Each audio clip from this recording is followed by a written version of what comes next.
Selamat datang kembali di penelusuran kita. Kali ini, kita mau dalami bab 3 dari buku Getting More of What You Want. Fokusnya nih soal menciptakan dan mengklaim nilai, nilai pertukaran. Sumber kita ya bab ini aja, yang ngebahas soal dasar-dasar nilai dalam negosiasi. Ini penting, bahkan sebelum kita masuk ke tawar-menawar yang rumit. Jadi misi kita kali ini adalah ngebongkar apa sih nilai pertukaran itu dan gimana ini jadi semacam fondasi gitu ya buat dapat lebih banyak. Oke, kita mulai aja ya. Iya, betul sekali. Bab ini penting banget karena seringkali orang lupa ya, kalau setiap negosiasi itu punya nilai intrinsik. Ada sesuatu yang bisa diklaim, bahkan di pertukaran paling simpel sekalipun. Memahami ini tuh kayak langkah pertama gitu sebelum kita mikirin strategi yang lebih canggih. Nah, yang menarik nih, bab ini langsung ke intinya. Yang paling penting itu sebenarnya berapa banyak nilai yang berhasil Anda klaim, yang Anda bawa pulang. Tapi nilai di sini tuh maksudnya nggak cuma uang kan ya, bisa macam-macam. Tepat. Bisa uang, jelas. Tapi bisa juga misalnya, pengaruh Anda di tim jadi lebih besar. Atau jam kerja yang lebih fleksibel. Atau mungkin akses ke sumber daya tertentu. Bisa juga sekedar hubungan kerja yang lebih enak. Nilai itu ya tergantung banget sama tujuan Anda apa di negosiasi itu. Fokus bab ini ya gimana caranya memaksimalkan apa yang Anda dapat. Oke. Biar bisa maksimal klaimnya, kita perlu paham dulu nih, lapangannya kayak gimana. Tadi Anda sebut ada konsep kunci soal ini ya? Betul. Konsep dasarnya itu zona tawar atau bargaining zone. Jadi bayangin aja setiap negosiasi itu punya dua patokan penting. Pertama, harga reservasi Anda. Ini batas absolut Anda lah. Titik di mana Anda mikir, wah, mending nggak jadi deal deh daripada segini. Bisa harga minimal kalau Anda jual atau maksimal kalau Anda beli. Kedua, ya harga reservasi lawan bicara Anda. Nah, area di mana kedua batas ini tumpang tindih atau ketemu, itulah yang namanya zona tawar. Contohnya nih, kalau saya mau beli motor bekas, saya siap bayar paling mahal katakanlah 10 juta. Terus penjualnya paling murah dia mau lepas 8 juta. Berarti zona tawarnya itu antara 8 sampai 10 juta itu ya, rentangnya 2 juta. Perses, ukuran zona tawar itu di contoh Anda 2 juta itu nunjukin total nilai yang tersedia buat dibagi. Nilai ini ada kalau dibandingin sama kalau nggak ada kesepakatan sama sekali. Makin lebar zonanya, ya makin gede potensi keuntungan yang bisa didapat bareng-bareng. Nah, ini nih bagiannya menurut saya agak, gimana ya, nggak intuitif gitu dari bab ini. Disebutin kalau nilai itu udah ada sebelum kita mulai nawar-nawar alot. Kok bisa gitu ya? Bukannya nilai itu baru muncul pas kita negosiasi. Itu pemahaman umum, tapi bab ini menyoroti sesuatu yang disebut nilai pertukaran, value of the exchange. Nilai ini muncul dari fakta simpel aja, kedua pihak itu mau tukeran. Kenapa? Ya karena mereka nganggep barang atau jasa yang mau diterima itu lebih berharga daripada yang mau dilepas. Ini kelihatan dari harga reservasi mereka tadi. Di buku itu ya, saya lagi lapar banget. Jadi roti itu rasanya lebih berharga daripada uang beberapa ribu di kantong saya. Sebaliknya, penjual roti kan punya banyak roti. Jadi uang dari saya itu lebih berharga buat dia daripada nambah satu roti lagi di stoknya. Tepat sekali. Selisih antara berapa maksimal Anda rela bayar dan berapa minimal penjual rela terima, itulah nilai pertukaran dasarnya. Itu nilai minimum yang bakal hilang kalau transaksinya batal. Nah, usaha buat dapetin bagian lebih gede dari nilai pertukaran ini yang bikin transaksi biasa jadi negosiasi. Anda nggak cuma tukeran, tapi berjuang ngambil persiko yang lebih besar gitu. Oke, paham. Tapi terus muncul dilema nih di bab ini. Ada ketegangan antara menciptakan nilai sama mengklaim nilai. Kan logikanya kalau kita bisa bikin kuenya lebih gede bareng-bareng menciptakan nilai, harusnya kita juga dapat bagian lebih gede dong. Iya, intuisinya bilang gitu. Tapi kenyataannya agak lebih rumit. Bab ini ngingetin kalau strategi yang bagus buat menciptakan nilai lebih banyak, misalnya nih, terbuka soal prioritas kita, itu malah bisa melemahkan kemampuan kita buat mengklaim nilai. Loh, tunggu dulu.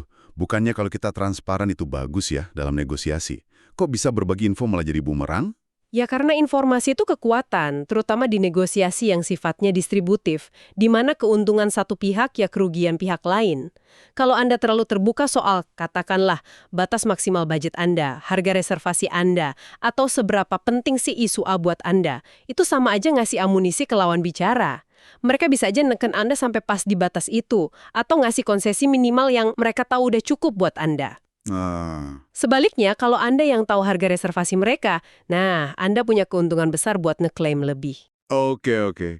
Jadi kayak kalau mau beli mobil nih, kalau saya dari awal udah bilang ke salesnya, pokoknya budget saya mentok 300 juta, nggak bisa nambah. Ya kemungkinan besar mereka akan coba tawarin paket atau mobil yang harganya mepet-mepet 300 juta itu ya. Walaupun mungkin sebenarnya bisa lebih murah. Bisa jadi begitu.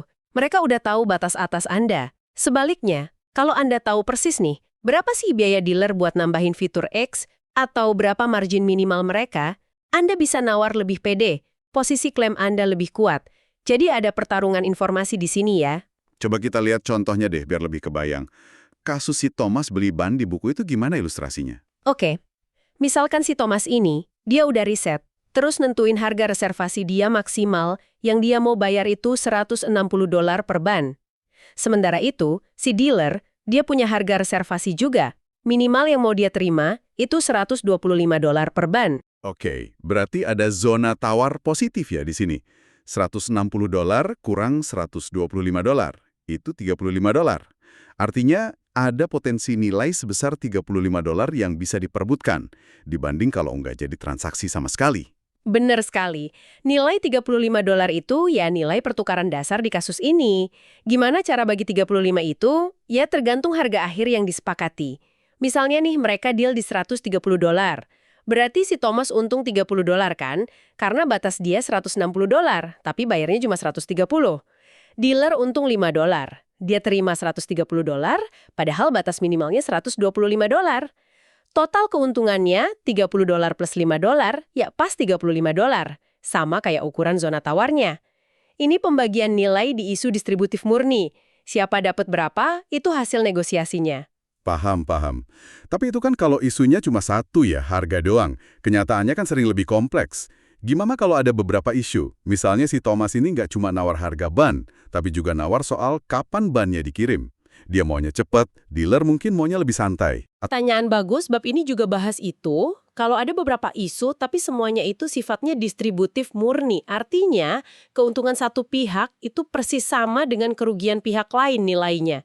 Maka nilai total yang tercipta ya cuma jumlah dari nilai pertukaran masing-masing isu. Nggak ada sihir apa-apa. Cuma ada dua kue atau lebih yang dibagi secara terpisah. Nah, disinilah muncul konsep matriks umum kan ya? Soalnya kita nggak bisa langsung jumlahin dolar sama hari pengiriman gitu aja. Gimana tuh cara kerjanya? Rasanya ini agak tricky buat dipraktekin. Betul, memang butuh mikir dikit.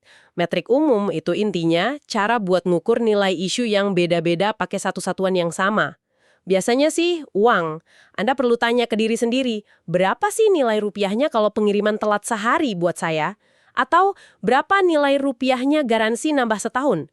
Bisa jadi buat Anda, pengiriman cepat itu krusial banget, nilainya tinggi. Sementara buat dealer, geser jadwal kirim beberapa hari itu dampaknya kecil aja, nilainya rendah buat mereka.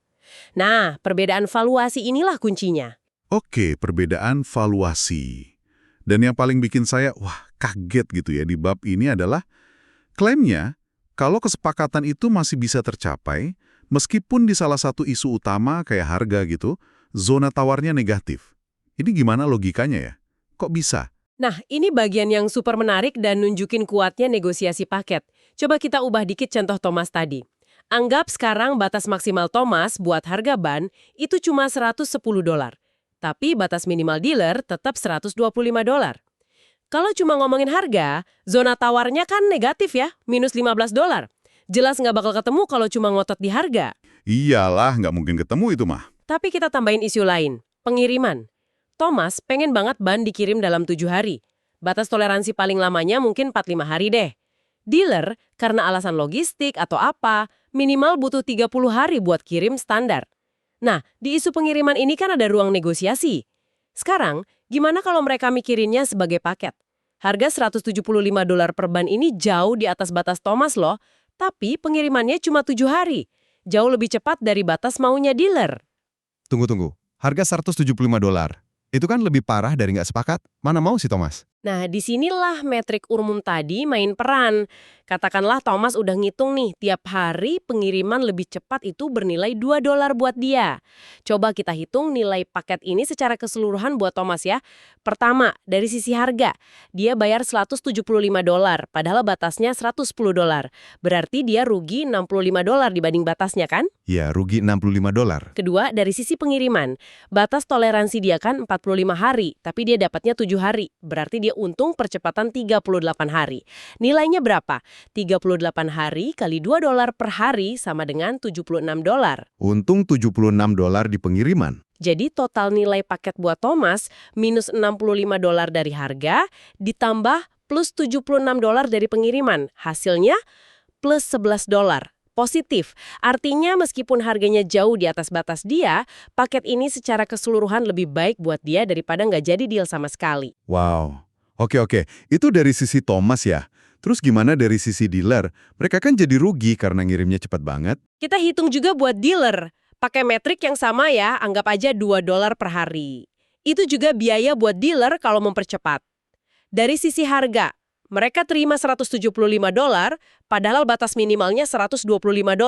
Berarti mereka untung $50 dibanding batasnya. Untung $50 di harga. Dari sisi pengiriman, batas minimal mereka kan 30 hari, tapi mereka kirim dalam 7 hari. Berarti percepatannya 23 hari. Biayanya buat mereka, 23 hari kali $2 per hari, sama dengan $46. Rugi $46 di pengiriman. Jadi, total nilai paket buat dealer. Plus $50 dari harga, dikurangi minus $46 dari pengiriman. Hasilnya, plus $4. Positif juga.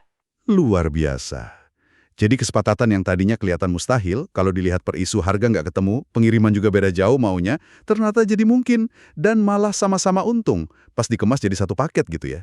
Ini karena mereka kayak tukeran gitu ya, ngasih sesuatu yang nggak terlalu penting buat mereka, tapi penting banget buat pihak lain. Tepat sekali. Ini nunjukin dua hal penting banget. Pertama, pentingnya paham valuasi relatif isu buat masing-masing pihak. Apa yang penting buat Anda belum tentu penting buat dia, dan sebaliknya.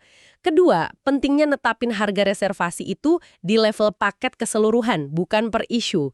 Fleksibilitas ini yang buka pintu buat kesepakatan yang tadinya kayaknya, wah, nggak mungkin.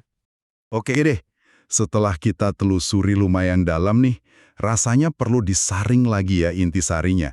Apa nih mungkin 2-3 hal paling krusial yang harus kita ingat dari bab 3 ini soal nilai pertukaran dasar? Pertama, dan ini pondasinya banget, di isu distributif murni, nilai itu udah ada dalam bentuk zona tawar, yaitu tumpang tindih harga reservasi.